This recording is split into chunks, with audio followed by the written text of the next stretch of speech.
del refugio escuela. Y en esta ocasión, hoy va a presentar Gabriel Lombardi con el título Dos perspectivas del momento de pase, pasante y AME. Después de la exposición de Gabriel, van a comentar Gabriela Sorsuti, Iliora Starchansky y creo que también Maru Munin, aunque no figure en el afiche.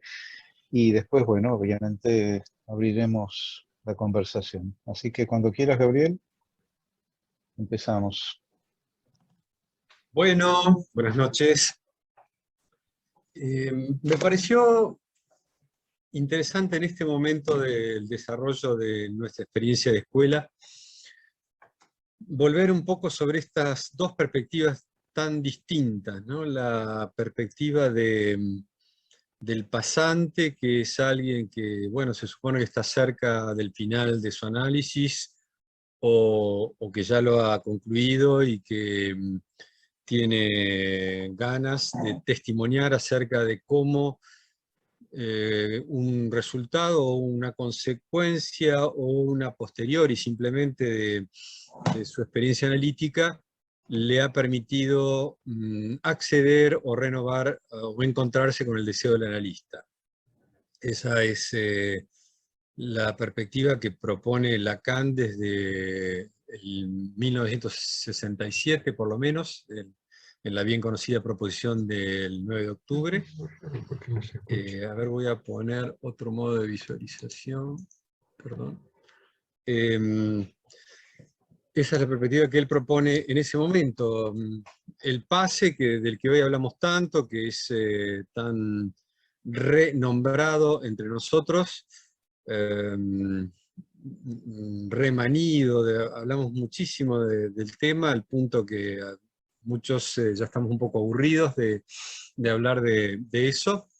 Y sin embargo, puede resultar interesante situarlo en el contexto en que Lacan lo plantea, por un lado, que tiene que ver con la posición del didacta, con lo problemático de la posición del didacta, que hoy en día podría estar encarnado en nuestra institución, después de bastante tiempo de desarrollo, todavía en la figura del AME. No necesariamente, pero podría estar encarnada en la figura del AME.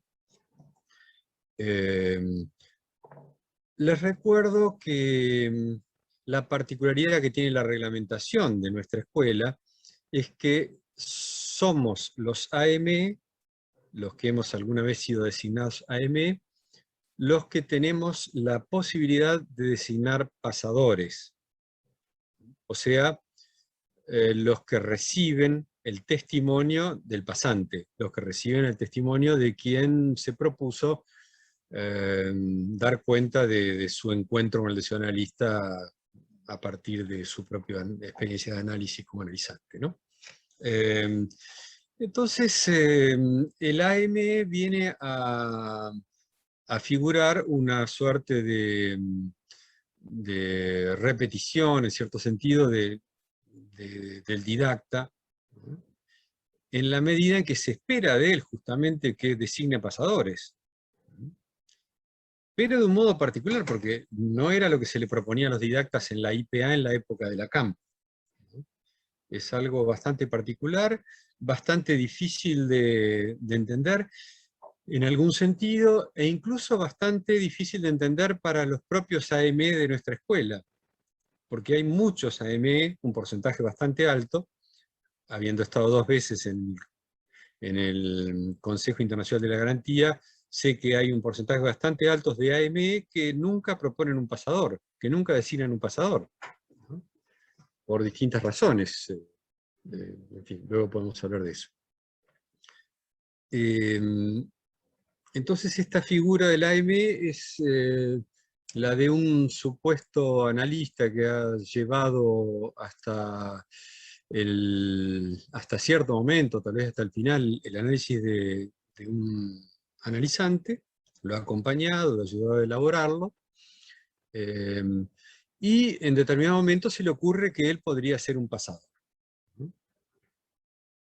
podría designarlo como pasador. Incluso Lacan sugiere, y es retomado de hecho por la Escuela de la Causa, luego por la Escuela de los Foros, también, el hecho de que esa designación no necesariamente se la comunica al analista al analizante, sino que por ahí se entera porque es sorteado en una lista de pasadores cuando se necesita un pase de la lengua que él habla, o de alguna de las lenguas que él habla. Bueno, esto es algo que es bastante extraño todavía, que no es algo que tenga un consenso ni siquiera en nuestra escuela, porque como digo yo, hay un porcentaje bastante alto de pasadores de AME que no designan pasadores por distintas razones, y remite al núcleo del truco que inventa Lacan con el pase, que es una especie de forcing, de forzamiento, de conexión entre lo que pasó en el análisis de un analista, en su propio análisis, y cómo es que él se encuentra con el deseo del analista. Esto no es algo que de ninguna manera estuviera claro antes de Lacan, y a lo mejor tampoco está claro después.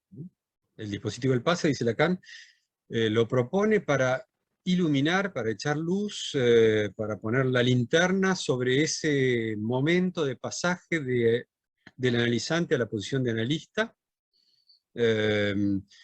que es a lo que él le llama propiamente, y así lo define, el acto analítico. El acto analítico consiste, dice, en el pasaje de analizante-analista. Así lo define, así lo ubica al comienzo de la reseña del acto psicoanalítico, que está en los otros escritos y también en la versión de Manantial, Reseñas de Enseñanza, ¿no? El acto analítico, nunca visto ni oído, dice, antes de que yo lo enunciara, dice Lacan así, con esa soberbia que lo caracteriza. El acto analítico, nunca visto ni oído antes de esta propuesta, consiste en el pasaje de analizante a psicoanalista, ¿no? Pero bueno, después con muchos matices que ya veremos, ¿no? Porque ese pasaje de analizante-analista dice luego en la misma página, está al alcance de cualquier entrada en psicoanálisis. O sea que paradójicamente está al final, pero se lo necesita para comenzar, ¿no? Esto hace a una lógica de bordes temporales, ¿no? Una lógica de bordes temporales de cómo se comienza un análisis, por qué puerta se entra, y luego por dónde se sale, cómo se sale, y si se sale o no habiendo encontrado el deseo de ocupar ese lugar tan particular y no necesariamente interesante para todo el mundo, que es el lugar de analista.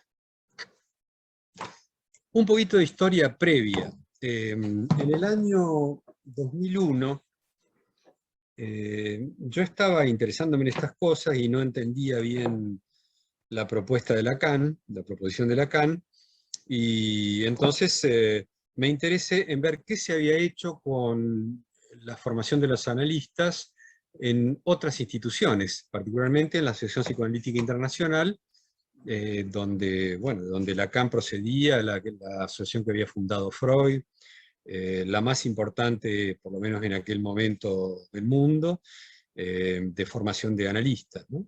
Y entonces dicté un seminario en París, en este año 2001, sobre los resultados de los análisis y la formación de los analistas en la Asociación Psicoanalítica Internacional.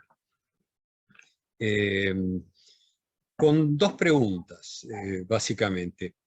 ¿Qué se sabe en la IPA del fin del análisis? ¿No? En primer lugar, fin del análisis, no pase sino fin del análisis. Y segunda pregunta, ¿qué se espera de los análisis, por una parte, y cómo se elaboran los resultados efectivos, por otro? Y todavía había una tercera pregunta que viene después, que es cómo se conectan esos resultados efectivos de un análisis con lo que puede un análisis tener de didáctico, de propiciatorio del encuentro con el deseo del analista. Entonces, yo hice una lectura que me llevó varios años de acumular material y buscar en las bibliotecas y preguntarle a colegas incluso de la IPA, de la Duarte, no me acuerdo qué otros, dónde podía encontrar este tipo de material, buscar en las bibliotecas. No teníamos tanta facilidad como hoy en día para encontrar en internet, abonándose a alguna biblioteca, algún sitio, etcétera, o encontrando simplemente a través de Google. Entonces fue un trabajo que me llevó a visitar, por ejemplo, la biblioteca de APA, la biblioteca alguna vez de Abdeva, y tratar de conseguir materiales de aquí y de allá. La mayor parte de los materiales que encontré más interesantes estaban en inglés, no se conseguían generalmente traducciones al español o eran muy difíciles de conseguir, de manera que hice un trabajo que me llevó un par de años, no sé cuánto, bastante intensivo, para encontrarme con que, bueno, que voy rápido a las conclusiones, ¿no? Bueno, que había habido ya una crítica de los objetivos y de los resultados del análisis dentro de la IPA, y que, por ejemplo, los objetivos inicialmente planteados por los primeros alumnos o discípulos de Freud, bastante optimistas, pueden ser compendiados por Rickman, un analista americano, en 6 puntos, diciendo que la lista de los indicadores de una terminación exitosa de un análisis es la siguiente. Primero, ser capaz de ir libremente del presente al pasado y viceversa. Segundo, ser capaz de obtener una satisfacción genital heterosexual, ojo. Tercero, ser capaz de tolerar la frustración y la privación sin defensas regresivas ni angustia. Cuarto, ser capaz de trabajar y de soportar también no trabajar. Vendría bien para esta época, para muchos. Quinto, ser capaz de tolerar las impulsiones agresivas en sí mismo y en los otros, sin perder el amor objetal y sin sentirse culpable. Y sexto, y último, ser capaz de hacer el duelo. Bueno, esto que tal vez en 1950 era más fácil que ahora, esto fue criticado dentro de la IPA y bueno, hubo algunos programas bastante interesantes, sobre todo uno coordinado por un tal Arnold Pfeffer, P-F-E-F-F-E-R, Arnold Pfeffer, que publicó en 1959, a partir de 1959, varios artículos donde describe un procedimiento para la evaluación de los resultados del psicoanálisis, ¿no? Y donde más bien trata de percibir no solo los efectos terapéuticos, ¿no? Que pueden ser normalizantes, que pueden seguir la tabla de Rickman, sino también de ver si se podían conseguir efectos propiamente analíticos, o sea, que distinguiera lo que se obtenía de un análisis y lo que se obtenía en alguna psicoterapia de orientación psicoanalítica o conductiva o cualquier otra, conductista o cualquier otra. Y este tipo, Pfeffer, idea un dispositivo bastante interesante que consiste en tomar entrevistas post-analíticas, algunas entrevistas, que las toma no el analista, sino otro analista, donde le pide que hable de su análisis, que cuente qué sabe de su análisis, lo que pasó con sus síntomas, de cómo vivió eso, qué resultado le parece que tuvo, etc. Y pasa esto, que se tomaban entre 2 y 6 entrevistas, algo así, y se encontró con 2 resultados que le llamaron la atención sobre todo. Uno, que se producía un efecto de reviviscencia de los síntomas, incluso de los síntomas por los que había consultado hacía mucho tiempo al analista, ¿no? Una reviviscencia de los síntomas, o del síntoma principal, por un lado. Y por otro lado, que se desencadenaba una especie de proceso de transferencia, pero ni una cosa ni la otra duraban mucho, ¿no? Son dos cosas que están conectadas. Por otro lado, sabemos por Freud que el síntoma y la transferencia se conectan, ¿no? Pero estos dos efectos eran transitorios. El recrudecimiento de los síntomas y esa transferencia que duraba una sesión y después, sí, ya está. No es que se retomaba un análisis, ¿no? Y bueno, sería interesante a lo mejor retomar esos textos, pero bueno, lo que quiero decir es que este estudio, tal vez el más interesante que se hizo en la IPA, de los resultados propiamente analíticos de los análisis, no tuvo ninguna consecuencia, nunca fue retomado. Más bien, hubo otros proyectos mucho más macro, porque aquí había una muestra de pocos casos, ¿no? No sé si eran 20 casos, si no recuerdo. Después hubo otros proyectos mucho más importantes en cuanto a recursos, en cuanto a metodología, etcétera, etcétera. Empezando por el llamado Menninger Project, coordinado por los que fueron dos presidentes de la IPA, Wallerstein y Otto Kernberg,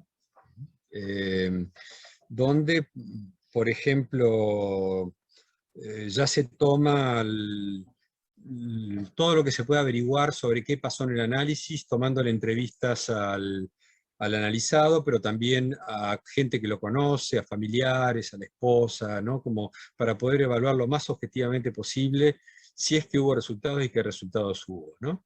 Y un resultado impresionante de esta investigación es un volumen de Wallerstein, que se llama 42 Lives in Psychoanalysis, 42 vidas en psicoanálisis, donde toma 42 casos así analizados con ese detalle y con ese nivel de información, que no se le pregunta directamente al analizado ni tampoco a un pasador, sino que se le pregunta a todos los que puedan informar sobre qué ocurrió allí y qué resultados produjo. Bueno, esto luego se va multiplicando porque después hay casuística que llegan hasta los 3.000 casos, dirigida por un tal Weber, por ejemplo, y donde cada vez más se vuelve como si fueran los resultados de la psicología cognitiva basado en estas investigaciones basadas en la experiencia, donde lo que se van tomando son factores que se van cruzando, mezclando, y la personalidad, la individualidad del caso se va perdiendo, ¿no?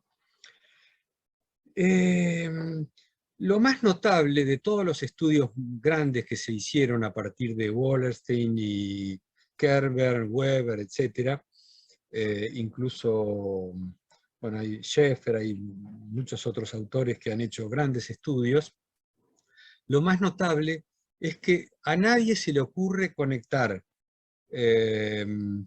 los resultados del análisis con la autorización del analista en la IPA, ¿no?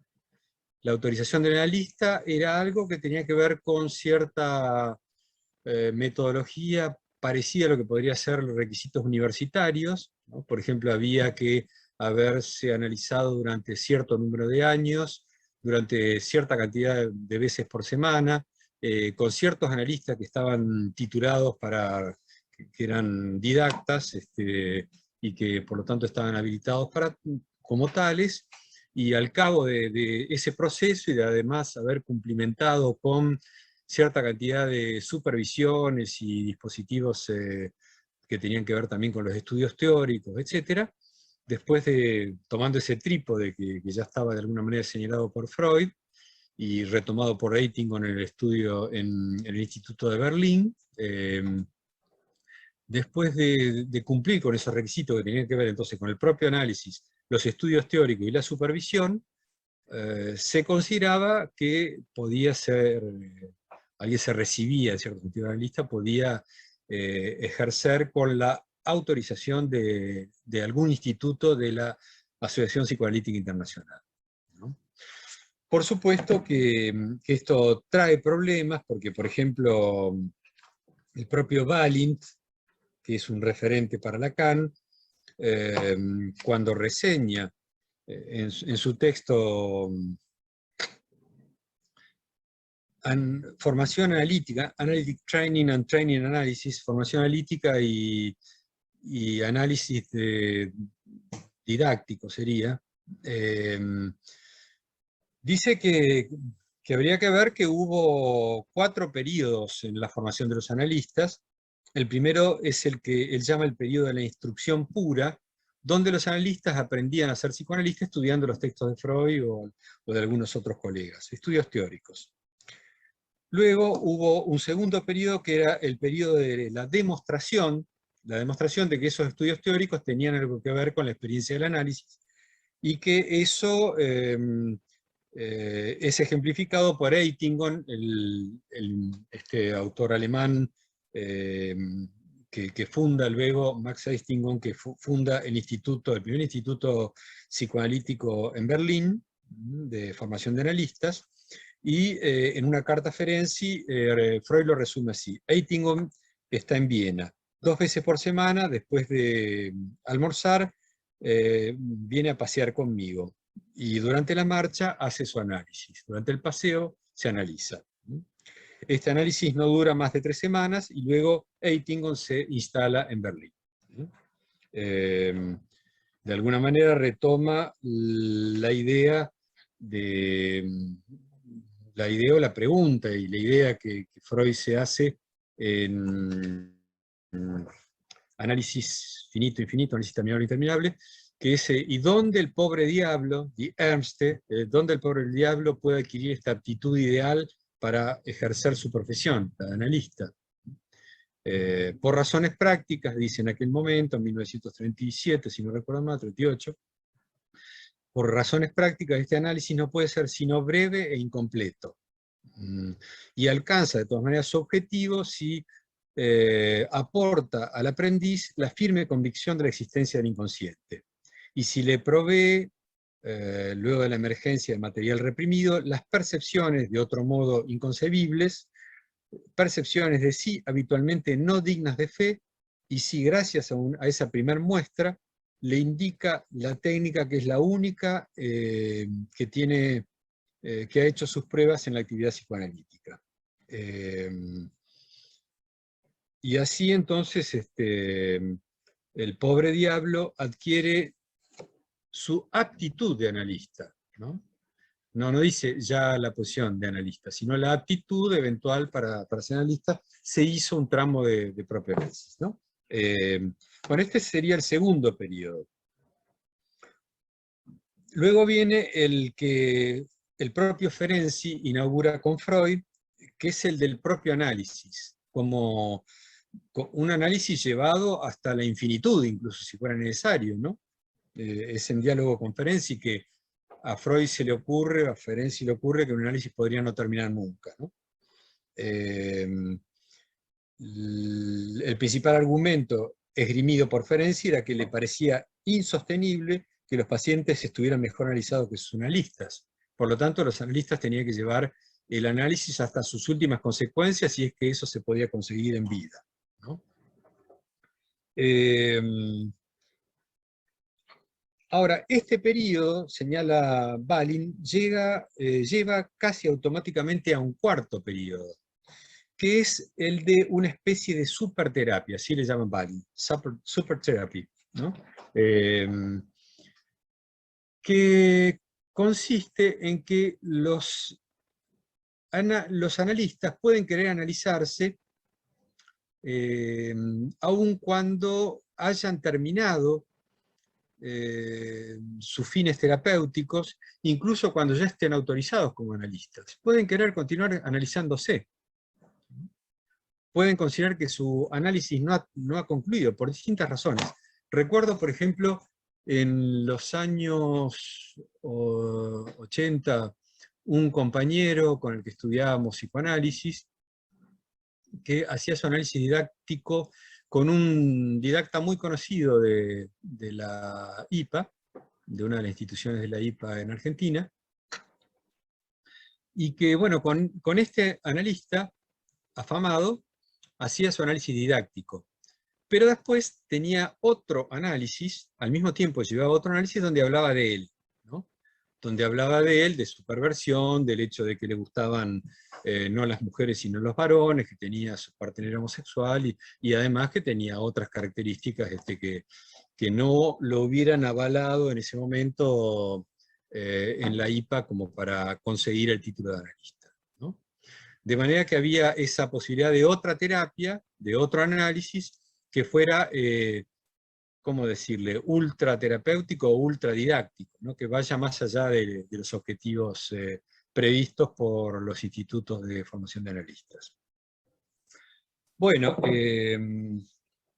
por otro lado, hay diversos cuestionamientos a este sistema, a estos dispositivos que surgen dentro del seno de la IPA y que llevan, por ejemplo, a Wallerstein dialogando con Lussier, a preguntarse si no debería permitirse que el análisis personal sea conducido por un miembro cualquiera de la asociación y no por un didacta.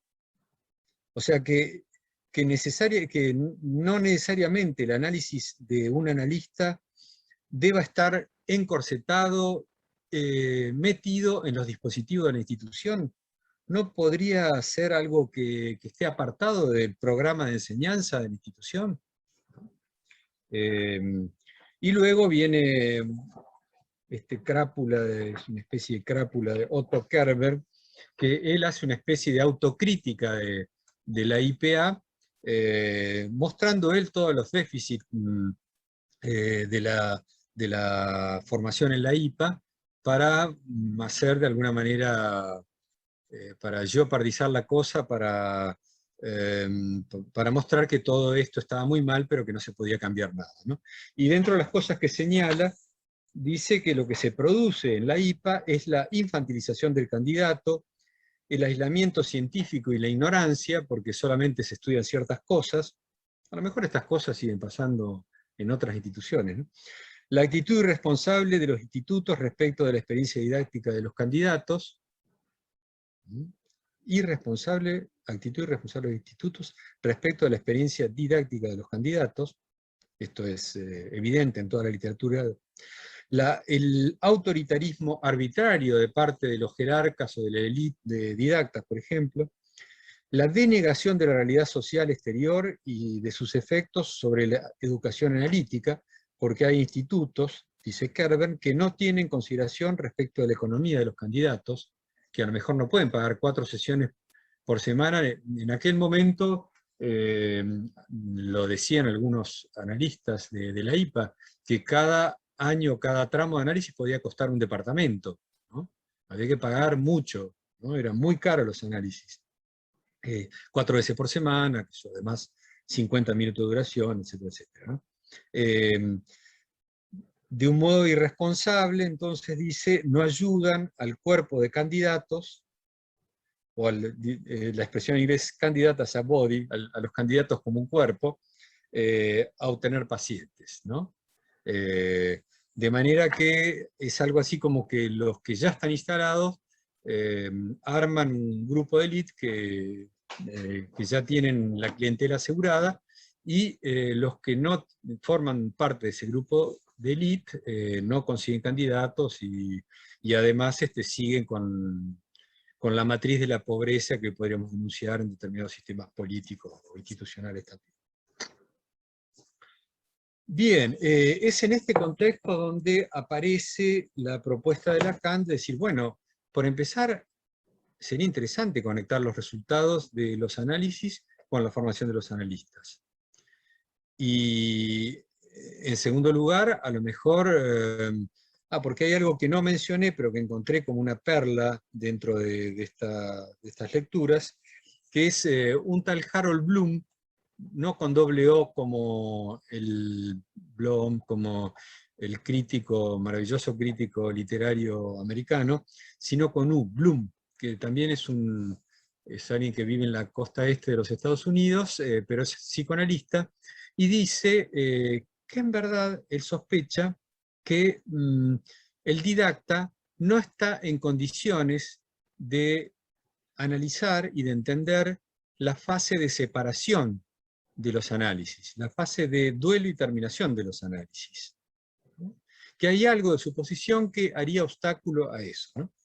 Pero esto también cae en saco roto, no tiene ninguna consecuencia, pero de alguna manera me parece que Lacan entrevé estas distintas cuestiones y dice habría que conectar la llegada a la posición de analista con el propio análisis, y entonces ahí se le ocurre el dispositivo del pase, no para evaluar los resultados de los análisis, porque en eso ya estamos todos bastante, en fin, descreídos, ¿no? Pues ya podemos decir con Lacan, por ejemplo, que esa normalización heterosexual, todo eso podría ser algo bastante poco creíble en muchos casos, y no porque la gente no se analice, y ya en su alocución sobre la psicosis del niño, que está en los otros escritos, Lacan comentando sobre la sexualidad, si antes era más libre que ahora digo en el siglo XX, si en la época de los penitentes y los libertinos no habría mucho más libertad sexual que en el siglo XX, que la segunda mitad del siglo XX tan libertaria aparentemente. Y bueno, en este momento dice que habría que ver que la presencia analista debe ser tomada un poco entre comillas, porque era el título de Bouvet, un psicoanalista al que Lacan critica muchísimo, porque dice acá, reduciéndolos a su presencia en lo social, en lo sexual, etc., los psicoanalistas merecen que se advierta que no juzgan ni mejor ni peor las cosas de la vida sexual que la época que les hace lugar. Que no son en su vida de pareja, de couple, en su vida de pareja, más a menudo dos que en otros lados, que en otros discursos, que en otras posiciones.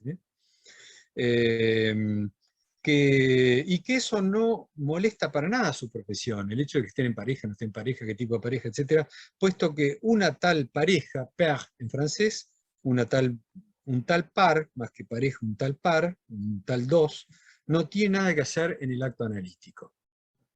El acto analítico más bien se define justamente, según Lacan, un poco más adelante, a partir de que no hay tal par, que no hay dos, pero ese dos es un dos que hace dos, o sea que no se emparejan, sino que separan, ¿no? Se separan, que la pareja tiene algo que ver con eso, siempre analíticamente elaborada, con la separación, ¿no? Entonces, Lacan propone un dispositivo justamente para que alguien que termina su análisis, y no el didacta, pueda dar cuenta de en qué piensa que su propio análisis lo ha vuelto apto para el ejercicio del análisis y le ha dado la posibilidad de interesarse en eso. O sea, pasar de la aptitud al acto del analista, la actitud de analista, ¿no? Que hoy en día discutimos si es el acto en el consultorio o si el analista lleva una vida de analista, en fin, un debate que se está produciendo en este momento en nuestro campo llamado lacaniano, en fin. Este pasaje del propio análisis a la posición de analista es justamente lo que Lacan propone investigar con el dispositivo del pase. Algo muy novedoso, algo que nunca se le había ocurrido a nadie, efectivamente, que Pfeffer de alguna manera había tenido una cierta idea de que eso, de que se podía ir para ese lado. Bloom había tenido la intuición de que había algo que el analista no podía dar cuenta, pero a nadie se le había ocurrido armar un dispositivo para investigarlo. Y eso es lo que hace Lacan. Propone un dispositivo para investigar. Un dispositivo, además, donde para evitar el efecto de los efectos y los defectos del testimonio directo, que tiene que ver con el hecho de que cuando uno intenta hacer un testimonio directo, se le mezclan los recuerdos encubridores, toda toda la sintomatología, la psicopatología de la vida cotidiana influye en eso, de manera que uno termine inventando, ficcionalizando una historia, y como bien lo explica, siempre lo menciona Primo Levi en el tercero de sus volúmenes testimoniales, si no recuerdo mal, no si esto es su nombre, sino Los hundidos y los salvados, creo que se llama el tercer volumen, ¿no? Y allí dice que el testimonio directo, que tiene sus ventajas, y es lo que él hace, tiene también sus desventajas. Tiene las desventajas que están dadas, por ejemplo, por el hecho de que el recuerdo se va ficcionalizando, se va olvidando, se va recubriendo por otras cosas, y, y algo del testimonio siempre entonces resulta mentiroso, ¿no? De manera que tal vez lo más fuerte que podemos encontrar en Primo Levi no esté ya después de esa confesión del propio Levi, no esté ya en sus textos testimoniales, sino en historias naturales, ese texto de pequeños relatos de ficción que son horrendos, más horrendos tal vez, o tan horrendos o más horrendos, más actuales, más que tocan más tal vez que los textos testimoniales de Levi, ¿no? En fin, por lo menos eso me ocurrió a mí, ¿no? Que me horrorizaron tremendamente, me afectaron, me interesaron esas historias naturales de una manera muy, muy impactante, ¿no? Por supuesto que también los testimoniales. Lacan, por alguna razón, se le ocurre que el testimonio directo no sería lo mejor. Porque además piensen en la confrontación de alguien que termina su análisis, alguien que a lo mejor es un pichi, como diríamos en la jerga porteña,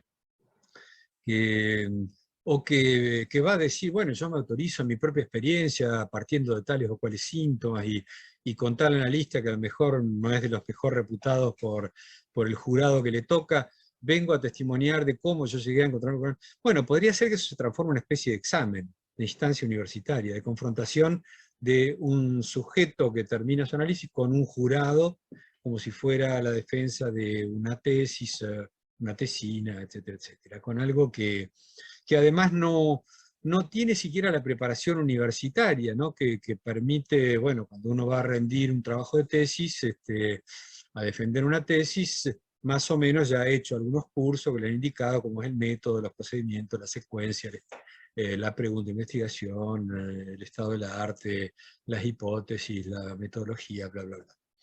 Acá no hay tal cosa. Más bien juega sobre la improvisación, sobre la espontaneidad, sobre lo que se ha encontrado y no tanto lo que se buscó. Y bueno, esa confrontación directa del que testimonia con el jurado era algo tal vez aplastante. Tal vez por eso a Lacan se le ocurre que es mejor que quien testimonie ante alguien que sea, no sé si decir un próximo, un par, un semejante, alguien que está más o menos en el mismo momento en relación a la llegada o el encuentro del deseo del analista, ¿no? O sea, que no sea alguien que ya esté del otro lado, que ya se las sabe todas, sino que justamente porque hay algo de un encuentro, una cierta inauguración, que podría recibir mejor, podría funcionar como placa sensible de lo que habría para transmitir de ese momento, de ese pequeño relámpago personal que tendría que ver con ese momento de pasaje de analizante a analista, ¿no? Ahora, esto lleva a la confrontación entre, por un lado, lo que encontró y lo que testimonia, lo que vamos a leer hoy en día en los testimonios de los AE, de los que de alguna manera han hecho la experiencia del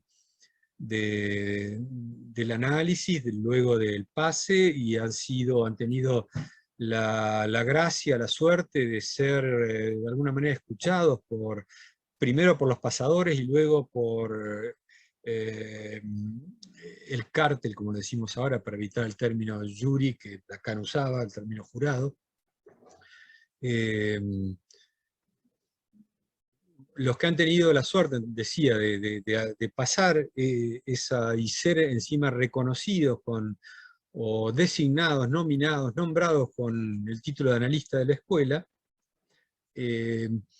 eso les permite una autorización institucional que dura unos 3 años, en principio, y que promueve que ellos difundan sus elaboraciones, algún pequeño testimonio en público, sin exagerar demasiado en la intimidad de la cosa, y que sobre todo hagan alguna oración, algún aporte sobre alguno de los problemas cruciales, proponerá Kant, del psicoanálisis, sin decir nunca cuáles son esos problemas cruciales, o dejando la cosa abierta, ¿no? El término problemas cruciales parece que se lo inspira, no me acuerdo si Jacobson o Levi-Strauss a Lacan cuando no sabía qué título ponerle a uno de sus seminarios y le dicen, bueno, cuando no sabes bien qué título ponerle a un seminario, le pones problemas cruciales este, de la disciplina en la que te encontrás, y eso es lo que hace Lacan en el seminario 12, ¿no? Bueno, y de eso se supone que tendría que poder testimoniar una E, ¿no? O sea, ese que llega a- a testimoniar sobre su recorrido de análisis, bueno. Y podría hablar tal vez de algunos de los problemas cruciales. Pero sobre todo lo que le interesa a Lacan, y lo subraya con cierta insistencia en la proposición del 9 de octubre, en el discurso que da en la Escuela Freudiana de París 2 meses después, y en algunos otros lugares, que lo que le interesa a Lacan, es que el pase ilumine, eche luz, quite de la oscuridad ese momento de pasaje de analizante a analista. ¿Cómo es que un analizante llega a la posición de analista? No otra cosa. No resultados terapéuticos, no resultados en la sexualidad, en el bienestar, en la capacidad de trabajar, la capacidad de duelo, de regresión, todo eso. Ni siquiera en liberarse de los síntomas. Hoy en día, como bien saben, sabemos que nadie se libera totalmente de la división subjetiva. Lacan mismo no logra liberarse de eso, se siente culpable de no haberlo logrado, de no estar a la altura de ser electivo como él esperaba, y bueno, hacia el final de su enseñanza dice que eso es la cosa que él es, la cosa culpable, su real, su propio real, que es un real sintomático, dividido, que todavía busca y ya no encuentra tanto como antes, etcétera, etcétera, ¿no? Entonces, restos sintomáticos hay, nadie se cura totalmente de su neurosis, y aunque en esta escuela no se lo diga, como en la IPA tampoco está bien visto acá, tampoco se cura de su perversión, ni se cura si es que tiene alguna experiencia de psicosis, tampoco se cura de su psicosis totalmente.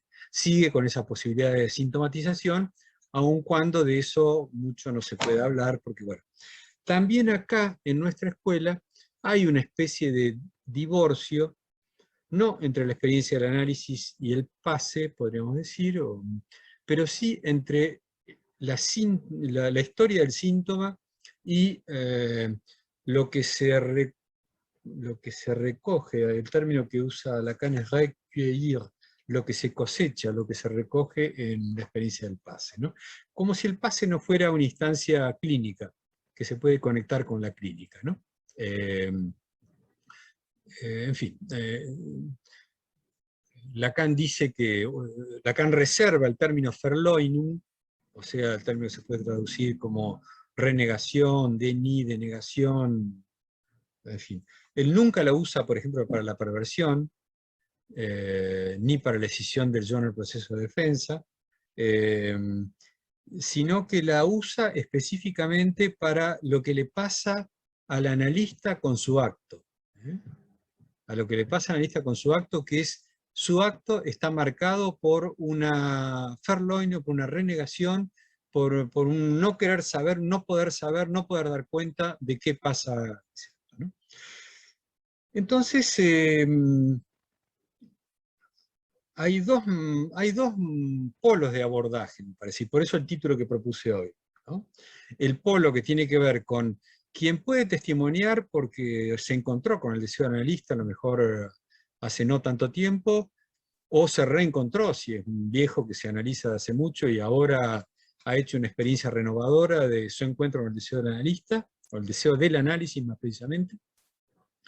Está ese polo, y está el otro polo que es el del que decide, ¿no?, un jurado compuesto por AE o por AME, o sea, aquellos que están en posición de designar pasadores, los que somos algo así como los herederos de la figura del didacta en la IPA, y ese jurado también está en posición de tratar de ubicar lo que testimonian los pasantes a los pasadores desde una perspectiva que es, bueno, yo les aseguro que es bastante de un conjunto de sabios ignorantes, ¿no?, de sabios que ante la experiencia de los testimonios nos miramos entre nosotros, y estuve varias veces en Cartel del Pase, nos miramos entre nosotros y miramos al otro, así como en la lógica de los presos, señalada por Lacan, ¿qué hacemos con esto? ¿Qué les parece? Y uno opina una cosa, otro la otra, a veces hay acuerdo, a veces 3 están de acuerdo y 2 no, o 4 y 1, y en fin, hay un proceso de elaboración que en general dura poco, porque sobre todo los franceses siempre están apurados, tienen que tomar el tren, tienen que ir a atender pacientes. En fin, me burlo un poco de los franceses porque justamente estando los latinoamericanos en Francia, resulta que nosotros tenemos mucho tiempo y ellos tienen poquito tiempo, a pesar de que, en fin, esas cosas que pasan.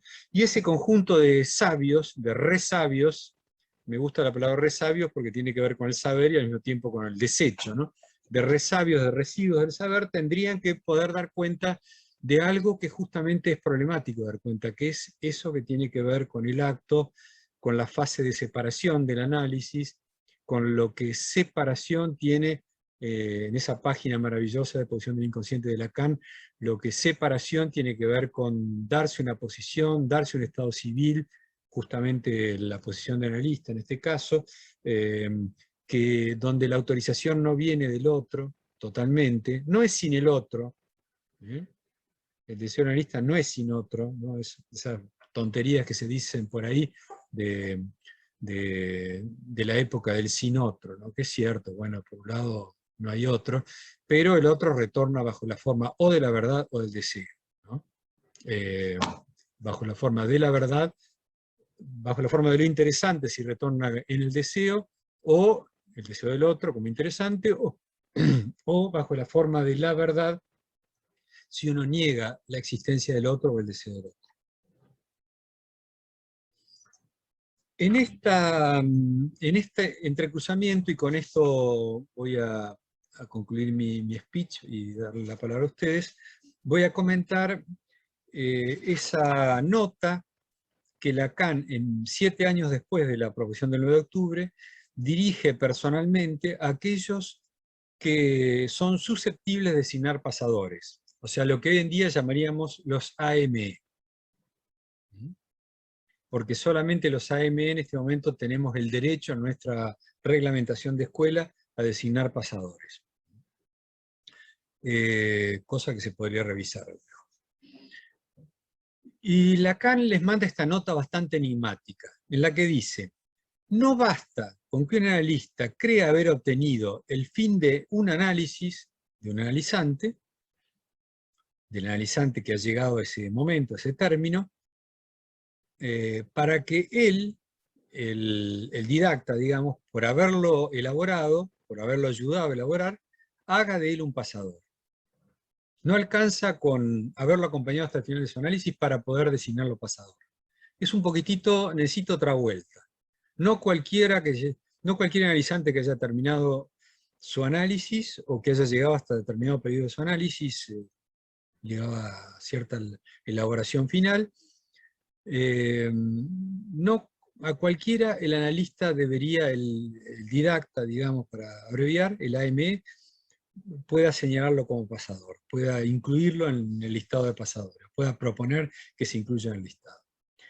¿Por qué? Porque el fin del análisis puede no haber hecho más que un funcionario del discurso analítico. O sea, alguien que termina su análisis y se instala como analista. O a partir de su experiencia de análisis, lo haya terminado o no, se instala como analista. Y a lo mejor es un buen analista. Es frecuente este caso, que alguien después de un tramo de análisis o de haber terminado el análisis se instale como analista. Eso no lo discute Lacan. Porque Lacan no estaba cuestionando que el analista se autorice del otro, se autorice en sí mismo incluso. Lacan hace esa propuesta que Balázs califica de terrorista, ¿no? De decir que el analista se puede autorizar de él mismo, o en él mismo, o en su propia experiencia, que no necesita de ninguna institución para autorizarse como tal, ¿no? Sin embargo, bueno, Lacan de todas maneras teje una propuesta, entrama una propuesta del que se autoriza de sí mismo con los otros que intervienen desde la institución, ¿no?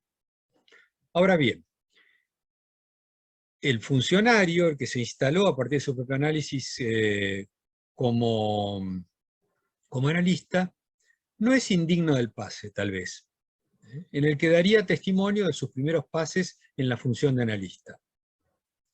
Es eso lo que intento obtener, recueillir, recoger, con el dispositivo del pase. O sea que alguien termina su análisis, instala como analista y puede contar algo de cómo pasó de una cosa a la otra. Que no puede ser un resultado automático, ¿no? Porque no hay ningún autómaton. No hay acto que pueda ser resultado de otro acto. Principio que Lacan toma vía Van Benist de John Austin. No hay acto que pueda ser efecto de otro acto. El acto es siempre una inauguración novedosa otra vez. Entonces, se trata de obtener esa autoautorización de alguien que, sin embargo, hizo la experiencia con otro, que no se autoanalizó como tuvo que hacer Freud o que apelar a algún psicótico para que lo ayude a analizarse. Para obtenerlo de otro, a ver, dice Lacan, no es indigno del pase, en el que daría testimonio de sus primeros pasos en la función. Es lo que intento obtener. Ahora, para obtener el testimonio de otro analizado, se precisa allí otra dimensión. Va a hablar entonces ahora de la diferencia entre el pasante y el pasador. Pasante puede ser cualquiera. Ustedes terminaron su análisis, quieren hacer la experiencia del pase, pues la pueden hacer. No tienen más que solicitarla. Ahora, para que un AME los proponga como pasador, les dice Lacan a los AME, tengan cuidado, se necesita un requisito más, un detalle más. Para obtener esa posibilidad de obtener el testimonio de otro, se necesita otra dimensión. Y lo escribe Dimension, ¿no? Otra dimensión del dicho que tiene que ver con el decir. Una dimensión, la dimensión del decir como acto, que implica saber que el análisis de la queja, la plainte de la queja, solo se interesa, solo emplea la verdad. O sea que la queja, el sufrimiento, todo eso, el análisis no puede hacer mucho con eso. En la clínica sí el clínico se hace cargo de lo imposible de soportar. Pero eso es otra cuestión. Aquí de lo que se trata en la dimensión propiamente del método analítico y no del método clínico, escrito sobre eso un libro, la distinción entre método clínico y método analítico, entonces, para que propiamente esto tenga que ver con la dimensión, con el decir del análisis, hay que saber que de la queja solo se utiliza la verdad. Y antes de lanzarse de cabeza hacia adentro, ¿dará testimonio de que es al servicio de un deseo de saber? Pregunta Lacan. Cuesta un poco seguir el hilo, ¿no? Es algo que hay distintos autores que han intentado, como Guy Clastres, como el propio Balázs, yo mismo hemos intentado dar cuenta de esta nota que son 15 renglones, pero tiene una retorsión que hace a la dificultad misma de lo que está tratando de hablar, porque es un acto, el del analista, es un acto, el del análisis, que el que da la autorización no es el que realiza la tarea, etcétera, etcétera. El que entra no es el que sale, ¿no? El que sale no es el que entró, sale un sujeto allí modificado, y ese es lo que le da valor de acto, ¿no? Y ese acto tiene lugar de un decir cuyo sujeto cambia, etcétera, etcétera, ¿no? Entonces estas retorsiones justifican que Lacan diga, antes de lanzarse allí dentro, en esa dimensión que implica saber que de la queja el análisis solo utiliza la verdad, antes de lanzarse de cabeza allí dentro, dará testimonio de que es al servicio de un deseo de saber, de un deseo de otra cosa, no de lo mismo.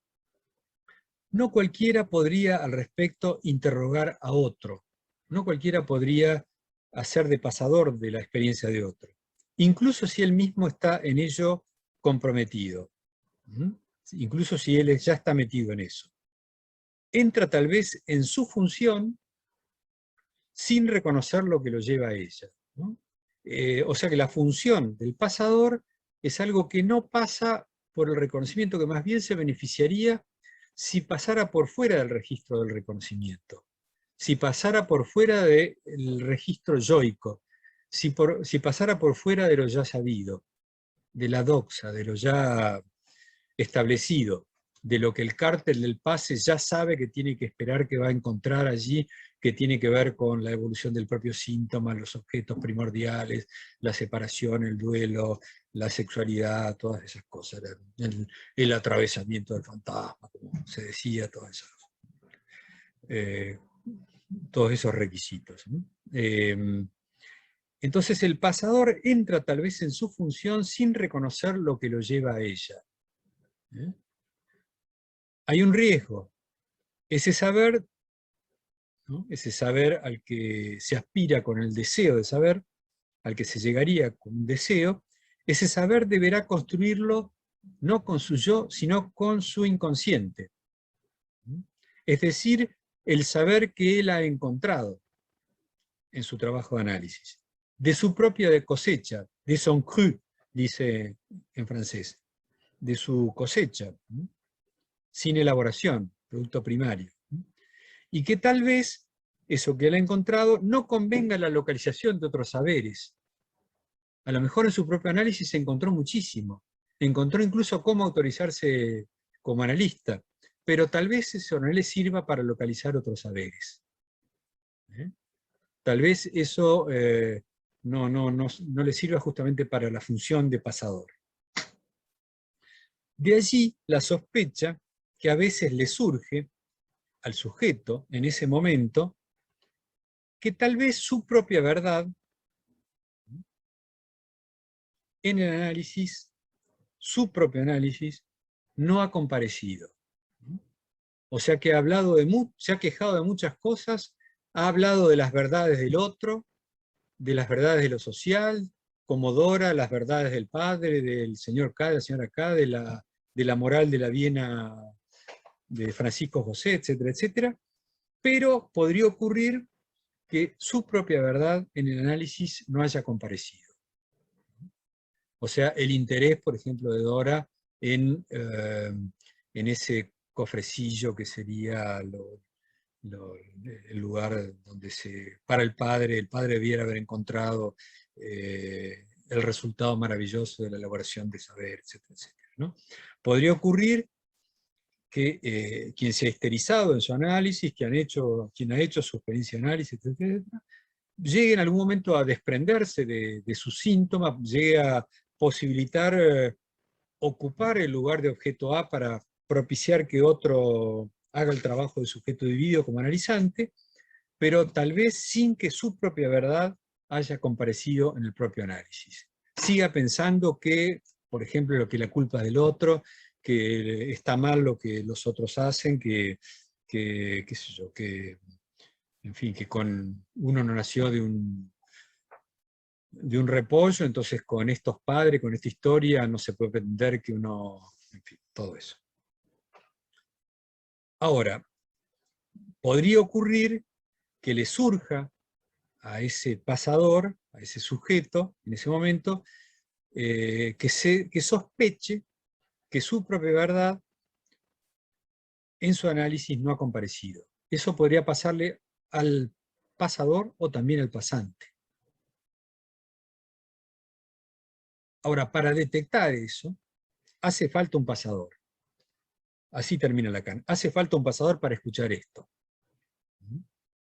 No un didacta que está fuera de juego. No un jurado de pase que sabe demasiado e ignora todo. Hace falta un pasador, o sea, alguien que pueda transmitir eso por fuera del registro del reconocimiento y que pueda de alguna manera cosechar lo fundamental de un análisis que siempre pasa por fuera del reconocimiento, lo esencial. No hay verdad que al pasar por la conciencia no mienta, dice Lacan en su texto final, en su prefacio de 1976. Bueno, me pareció que entonces yo pensaba plantear la perspectiva del pasante, la perspectiva del cártel del paseo, del AME, pero decir AME justamente implica decir quienes están en condiciones de designar pasadores, quienes tienen la responsabilidad, no la obligación, porque hay muchos AME que se lavan las manos, que no designan pasadores, pero hay otros que hemos corrido el riesgo y que hemos designado, no sé, a lo mejor decenas de pasadores, habiendo corrido los riesgos y que nos hayan dicho, incluso alguien participante de un cártel de base, mirá, ese pasador, en fin. ¿No? Como una suerte de descalificación del riesgo que uno corre cuando uno, me refiero al uno aquí impersonal de la AME, cuando designa un pasador. Y por lo cual hay otros AME que dicen, como he escuchado en la Comisión de la Garantía, decir, bueno, yo no designo pasadores porque yo no atiendo a gente que se esté formando como analista, sino que atiendo a gente de la alta sociedad francesa, por ejemplo, no sé, cosas así, ¿no? En fin. Ahí en ese caso la AME es más una figura de presentación de la escuela ante lo social, más que una figura que tenga que ver con la conexión de la formación analítica, institucional, del propio análisis y lo que Lacan intentó articular con el dispositivo del pase. Entonces me parece que el AME es secretamente en nuestra institución, secretamente con todas las comillas que quieran, secretamente es una figura clave en la medida en que tiene la responsabilidad de designar pasador, que es la esencia del pase, como alguna vez dijo Lacan, ¿no? La esencia, que quiere decir no la existencia, sino lo que define el pase, ¿no? La esencia, definición aristotélica de esencia, es lo que sería ser el pase si fuera, ¿no? No necesariamente es, pero si fuera sería algo que pasa por esta nota que Lacan dirige a los que pueden designar pasadores. Bueno, me detengo aquí y espero escuchar sus preguntas, comentarios, objeciones. Bien, gracias Gabriel. En realidad antes de las preguntas estaba anunciado que Liora Starchansky y Gabriela Sorsuti iban a hacer sendos comentarios. Propondría que fueran no muy extensos, para que después sí haya lugar para la para la discusión. ¿Quién empieza? ¿Liora? Adelante. Ok, gracias Leo. Bueno, pues desde aquí México los saludo a todos. Mi comentario es muy breve, en realidad para que nos dé tiempo de poder intercambiar, y creo que aunque mi comentario va por otro lado, ¿no?, a lo que Gabriel, por supuesto, ilustra con toda esta cuestión que a mí me enriquece muchísimo, se cruza, ¿no?, un comentario que quiero hacer, ¿no? Y bueno, recordarles que bueno, en México estamos en formación, ¿no? Entonces aún estamos pensando y estamos dialogando con cuestión de lo que es la escuela, ¿no? De lo que es el PASE, de lo que es el fin de análisis, y estamos como en discusiones muy frecuentes y diálogos muy enriquecedores con relación a estos temas de la escuela. Desde ahí es un comentario que recogí, ¿no? He recogido de mis colegas aquí en México y de algunos intercambios con otros colegas fuera de México. Y bueno, hice unas notas breves, son muy breves, y tiene que ver con el fin de análisis y el tiempo del pase, ¿no? Y pensando como una colisión con el infinito, ¿no? Diagonal o guión finito.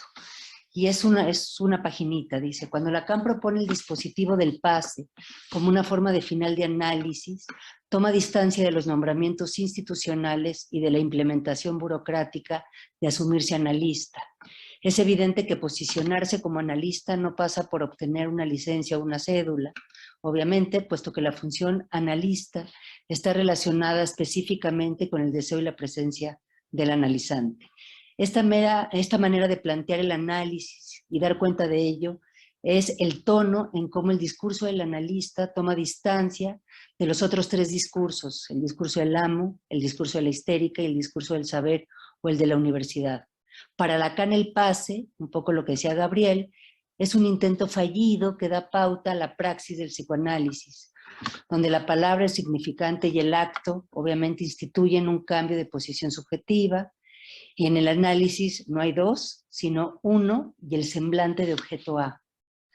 En este sentido, el final de análisis implica pensarlo como finitud y no como finalidad.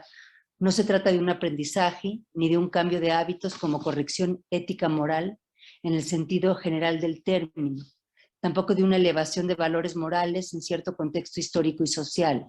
No tiene que ver con hacernos mejores personas o peores, lo que sea que esto signifique. El fin de análisis está centrado en la posición del sujeto, que no puede ser pensada sin la función del otro, del gran otro, así como su deseo y el goce que se despliega vía la transferencia. Si esto es así, este fin, pensado junto con los tiempos del pase, es una forma de radicalizar la posición del sujeto del inconsciente, un sujeto que no es especular, porque no hay un significante que diga lo que él es, quedando siempre fuera de la cadena. Dicha posición, la del sujeto del inconsciente, queda anudada, pensándolo de manera topológica, en una no relación con el otro, tanto del lado del sujeto como del otro, el gran otro, el cual, como bien sabemos, no sabe de sí porque no tiene conciencia, ya que no es sujeto. Es importante estar advertidos que un análisis interrumpido también forma parte del tratamiento, puesto que remite inevitablemente a recuperar esta noción de finitud. El final del análisis no es sin un sujeto finito, idea que empuja la definición que Lacan ofrece sobre los significantes que habitan en el otro, que a su vez no son infinitos, así como la demanda y el deseo tampoco lo son, porque no nos enamoramos de cualquiera. A partir de este planteamiento surge un elemento importante planteado por Freud que se vincula con la sobredeterminación del síntoma y con el lugar que tiene el azar y el destino en la historia del sujeto. Para Freud, la vida de los seres humanos está atravesada por la necesidad y el destino, dos elementos que no son ajenos al análisis y mucho menos a su final. Con esta idea puedo perfilar una hipótesis de final de análisis a partir de ubicar dos modos en los que la finitud atraviesa el sujeto y cómo el sujeto de lo imaginario se implementa en el campo de la infinitud. Ya que si bien, aunque tenemos cierta noción de infinito, no necesariamente participamos de él. En este sentido, resulta muy interesante observar el modo en cómo lo infinito cobra sentido con relación a los significantes, puesto que al provocarle cierta incomodidad a los significantes, nos remite a lo que decía Freud, el malestar en la cultura, que todos los días nos recuerda la posición que ocupamos como sujetos y, en otras palabras, los efectos de la castración. Cuando hablamos de castración y siguiendo la indicación de Lacan en el seminario 19, sabemos que se trata que se trata de esa operación inconsciente que tiene una cierta lógica y que no pasa por la verbalización fenomenológica o pedagógica del padre al hijo.